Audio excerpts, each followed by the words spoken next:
Peux-tu nous raconter comment en es-tu venu à faire tes premiers tours de roue en kart? Le sport auto, ça a démarré parce que mes parents sont pilotes aussi, en jet ski et en moto. Et j'ai essayé tous les sports jusqu'au karting et là j'ai accroché. Et du coup, j'ai fait du kart. D'accord.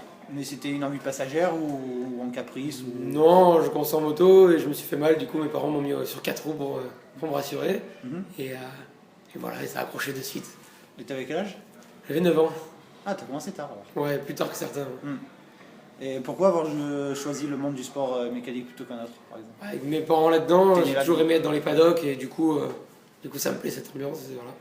Et lors de tes premières années en kart, tu as pu connaître Franck Montagny, qui est Ouais. commentateur pour Canal+, et Jules Bianchi, qui roule en F1 pour Marussia.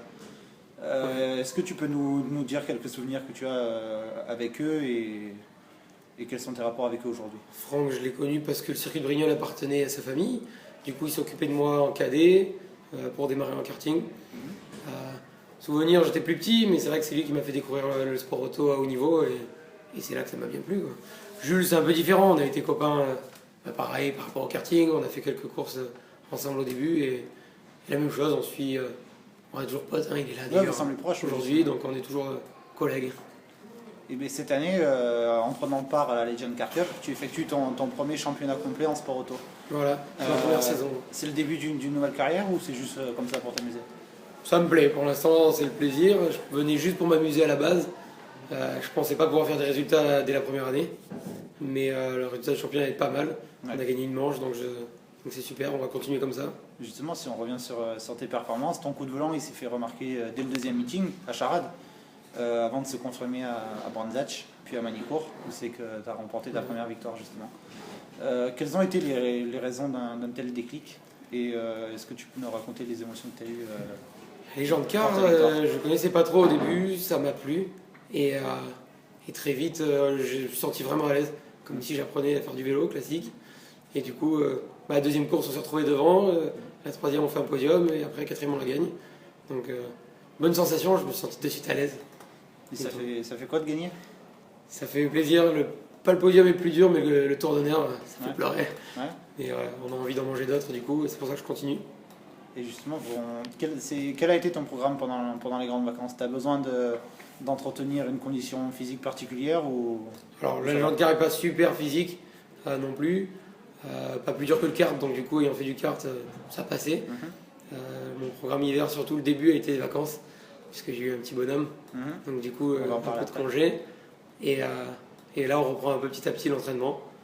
Donc on revoit de nouvelles voitures pour l'année prochaine, on est en train de la régler, tout se passe bien. Mais l'année prochaine, tu rouleras avec Lan Poutenx, je crois. Voilà, Ça- Mathieu Lanboudinx, qui lui est déjà dans la structure avec moi, qui a une auto neuve pour l'année prochaine, qui a pas mal de matos, et il y a moyen de rouler devant avec le matériel qu'il a, donc on va faire équipe ensemble. Il a pas mal de partenaires aussi, financièrement c'est pas mal. Donc voilà le projet. Et ton ex-coéquipier, Mika, il arrête la légende. Ouais, alors lui, pareil, il a eu un enfant entre temps, sauf que Ah. déclic différent, il arrête pour l'instant le sport auto, mais peut-être qu'il reprendra tôt ou tard, le connaissant c'est possible. D'accord. Et je ne sais pas si tu as pu voir le calendrier de 2014, Oui. mais il a 9 courses. Dijon, Charade, Val-de-Vienne, Nogaro, Les Denons, Le Mans, La Bresse et Pau, qui est une course hors championnat. Que penses-tu du calendrier et Pas est-ce mal, est-ce qu'on pourra te revoir pendant longtemps en Legion Car? Moitié du calendrier, je connais les circuits, donc ça c'est rassurant. Mhm. Pau-Ville, c'est plutôt pour du spectacle en ville, donc j'aime bien. En plus, cette année, on est avec pas mal de catégories sympas. Ouais. On roule en même temps que le GC Tour, donc non, beau calendrier. Et j'espère y rester un petit moment. Après, peut-être pas éternellement en légende car. La race car, c'est l'objectif, mais on va voir ce que ça donne l'année prochaine. Et ton objectif de l'année prochaine, c'est quoi? Podium? Enfin, Ouais, un podium alors, du championnat? Ce serait bien de faire un podium au championnat général et par contre gagner le championnat français. Donc voilà l'objectif pour l'instant. Et nous tenons justement à t'accorder, à t'adresser surtout nos plus sincères félicitations pour ton petit bonhomme. Merci. Tu nous as dit à peine. Et comment te sens-tu avec cette nouvelle idée qui commence? Comment se porte la maman? Et bien sûr, comment se porte Kimi? La maman se passe bien, Kimi aussi, 3 mois aujourd'hui. Mhm. Comment ça se passe, c'est que je me dis que le sport auto pour moi, on va voir comment ça se passe, mais à mon avis, aux alentours de 4 ans, ça va démarrer dans le mini-kart. Donc on va voir si ça lui plaît. Après, il y aura que l'avenir qui nous le dira, mais je pense qu'il va commencer en mini-kart. Ça va. Et est-ce que le fait d'être père de famille, ça peut influencer sur ta façon de piloter, de prendre des risques ou même Est-ce que ça peut changer ton approche des courses? Moralement, je pensais, et en fait, pas du tout, non. C'est pareil. Rien du tout, il me manque que le week-end quand on part 4-5 jours, Ouais. mais rien de plus. J'ai pas mal de photos et de vidéos de ma copine, donc tout va bien.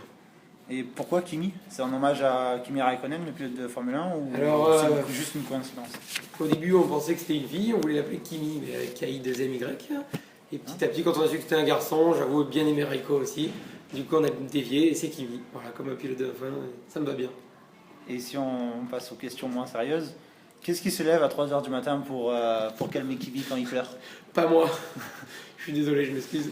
Je me lève très rarement. Qui lui change sa couche en pleine nuit?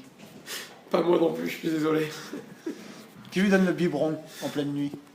Alors, tout ce qui a un rapport avec la nuit, c'est pas moi. Voilà, comme ça, on perd pas de D'accord. temps, c'est pas moi. Tu lui chantes une berceuse de temps en temps? Oui, tous les soirs. Tu nous le prouves? Oui, Allez, je peux pas chanter une verseuse là, c'est pas possible. tu peux pas.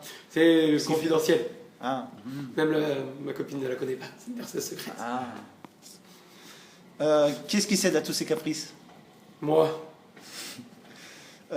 Qui de vous deux sera le plus rapide en kart? j'espère lui. J'espère. Et dernière question, qui est-ce qui a pris 10 ans dans les dents d'un seul coup? Ah, moi, là, Abdullah, c'est moi, j'ai pris 10 bonnes années dans la tête. Eh ben, merci beaucoup et encore toutes nos félicitations pour Merci à Kimi. toi. Et on se revoit pour la Légende Car l'année prochaine. Allez, à l'année prochaine. Merci. Merci.